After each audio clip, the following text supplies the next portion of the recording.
Okay, right, so now that we know about the different data types that are here in the engine, we're going to have a look at how we can work with them. So we're going to jump over to the mask and append material.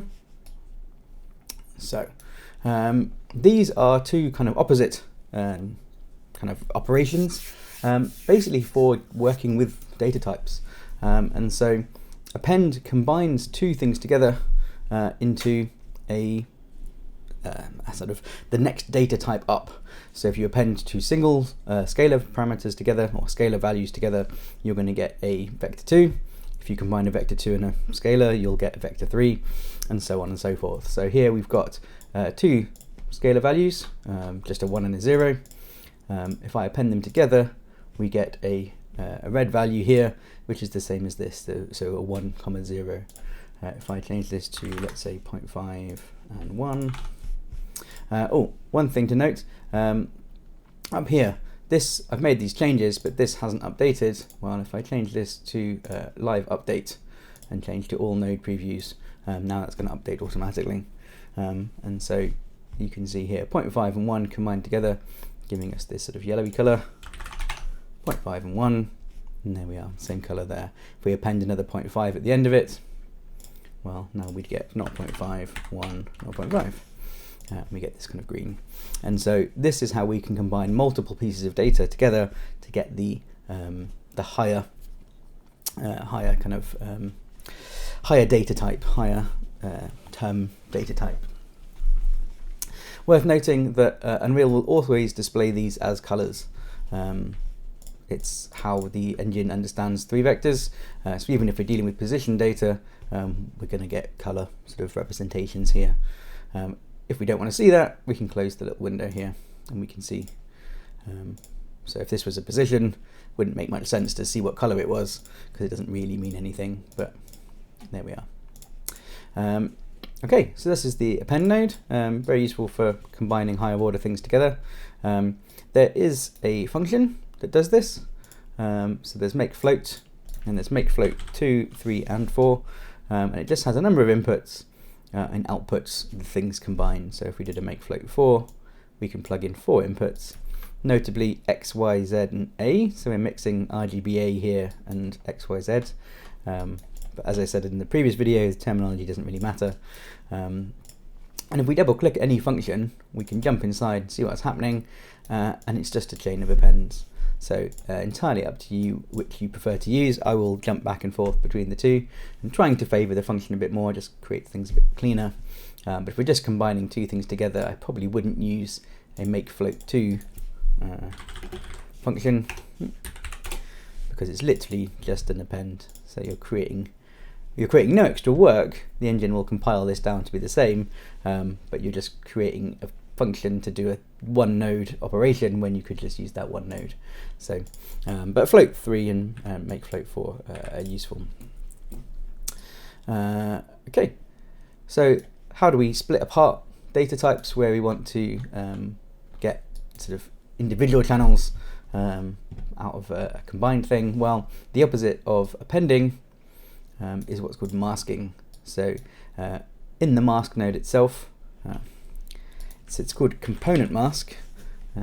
Tediously, despite rendering or displaying here with the name mask, the actual name of the node is component mask, and we plug in whichever channels we want to keep.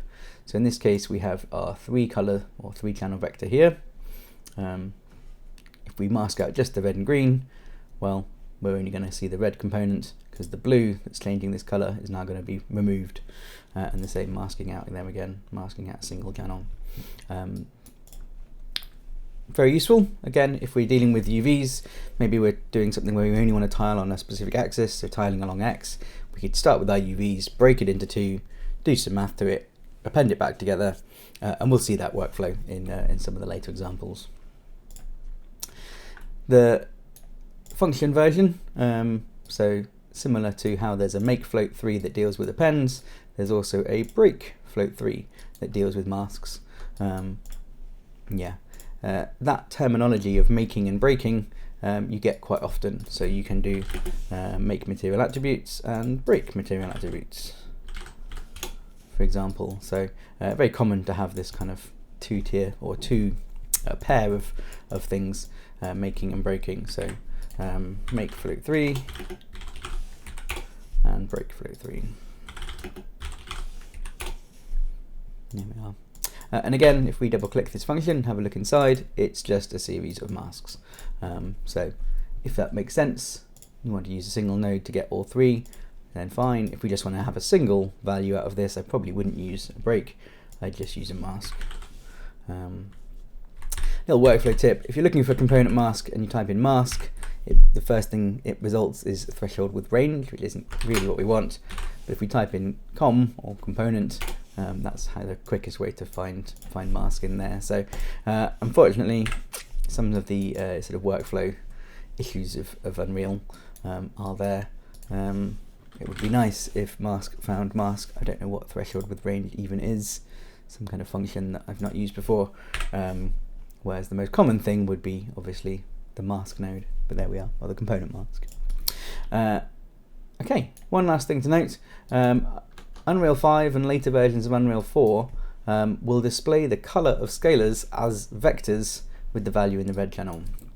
What do I mean by that? Well, if I open this up and put in a value of 1, it's displaying this as a color using the 1 value that I've put in here as the red component. That's not really correct. It should be either a black and white value. Well, it should be a black and white value. That's what a scalar value should have. So not entirely sure why they changed that, but if you see your scalars being red or some variation of red, that's why. It's displaying it as a vector with the scalar value in the red component.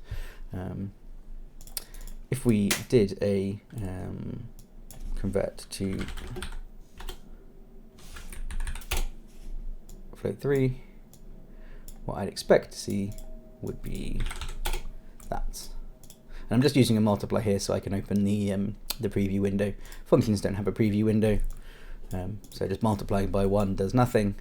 And that's what I would expect to see as the color of my scalar, but unfortunately isn't how it's treated in Unreal anymore, but used to be. So that might change.